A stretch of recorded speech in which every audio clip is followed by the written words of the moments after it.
This question is problem 14-2, based on the numbers in the textbook. So the name of the company is Venezuela Company, and say these are the numbers. If you're doing it from Wiley Plus, the company might have a different name and the numbers will be slightly different. Anyway, Venezuela Company is building a new hockey arena at a cost of $2.5 million. It's got $500,000 of its own money. It's going to borrow $2 million to complete the project, which it does by issuing bonds. They have a 10.5% coupon. They're 10-year bonds. They were issued on January 1st, 2016. They pay interest annually, which is unusual, but we'll take it as they say. So we're going to have 10 payments.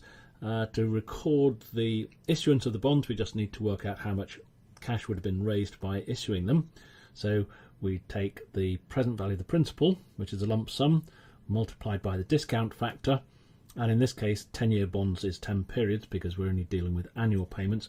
So the discount factor for 10 periods at 10% is 0.38554. And then we have the present value of the interest payments, or the coupon, and each year that is the coupon of 2 million at 10.5%. And so 10 million at 2.5% gives us the 210,000. And so multiplied by the annuity factor for 10 periods at 10%, 6.1457 gives us the present value of the interest payments. Add the two together, and that tells us that the cash raised would have been 2,061,440. So the entry will be, the journal entry will be debit cash with the amount of cash raised, 2,061,440, and we know we put the credit to bonds payable at the face value, and this time, because the coupon of the bonds was more than the market interest rate at the date of issue, which we know is 10%, and 10.5% is more than that, they were issued at a premium, of course, and the premium goes to a separate account under current US GAAP. Next part of the question is to prepare a bond amortization schedule for the first 4 years. And so we start off with the carrying amount of the bonds, the issue price. Each period, the interest expense is 10% of the beginning balance. The cash paid each year we know is the coupon, which is 210,000. The difference between the interest expense and the cash paid is the amortization of the premium, which is like a reduction of the loan. You might say this is also a prepayment of the principal of the loan. And so the loan balance goes down over time, and by January 1st, 2020, we can see the loan balance has gone down from 2,061,000 to 2,043,000. The next part of the question deals with the early redemption of the bonds, and for convenience I'll put the table up again here. We're told that assume on July the 1st, 2019, so halfway through the second period, or was it the third period? Halfway through the third year, the company redeems half of the bonds at a cost of, they tell us the cash price, plus accrued interest. And what that means is that they'll have to pay the 1,065,000 to redeem the bonds, but they'll also have to pay the interest which would have accrued to date. And so when the bonds were redeemed, we want to know what was the carrying value of the bonds at the date of redemption, because we know the gain or loss on redemption is going to be equal to the difference between the cash paid and the carrying value of those bonds.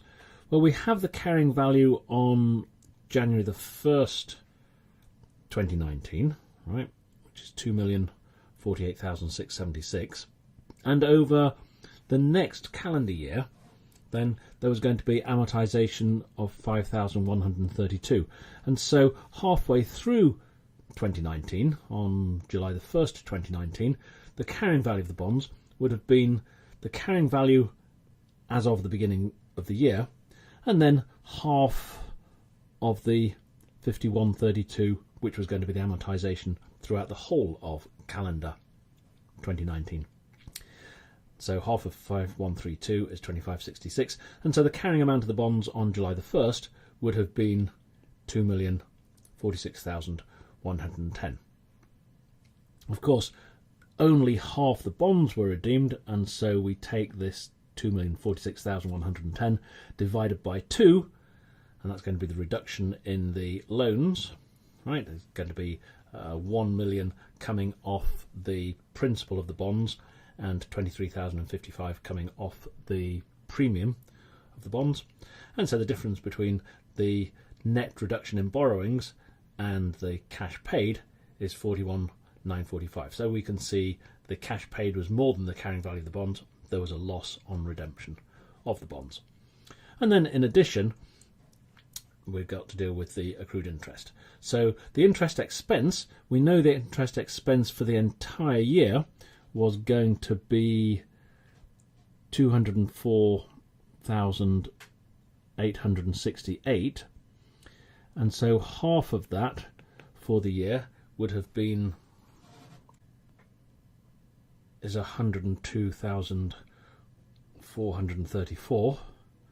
But we're only concerned about the interest that accrued on the portion of the bonds which were going to be redeemed, and so again divided by 2 again is 51,217, and so we'll make the entry which is to debit interest expense 51,217. The amount of cash that's going to have to be paid to the bondholders when we redeem these bonds is, because we know we're redeeming half interest, well, it's a half year's interest on half the bonds. The entire bond issue for the entire year was 210,000, so again a quarter of that, 52,500, and so the difference between the 52,500 cash paid and the interest expense, which we just computed, 51,217, is 1283, and so that's a debit to the bond payable. And so when we come to look at the entry for the redemption of the bonds, the reacquisition of the bonds, there's obviously going to be a debit to bonds payable because half the bonds have gone away. We already know there's a credit to cash of 1,065. We worked out that the loss was 41,945 already, but we can see that as well just by saying that the balance, the debit to premium on bonds payable must be the 23,055. If we look at the balance on the premium on bonds, we know that as of the beginning of the period, January the 1st, 2019, this balance was 48,676. The amortization in the first half of the year was 25,66. So that gives us a balance on this account on July the 1st of 48,676 less 25,66, which is, I already did that, it's 46,110. And of course, because half the bonds were redeemed, then half of this balance goes away, and half of 46,110 is 23,055, and that leaves us with a balance, if you like, on July the 2nd of 23,055, which is the balance the balance on the premium account attributable to the half of the bonds which were not redeemed. And so again, another way of proving why that number there is 23,055. And that's it.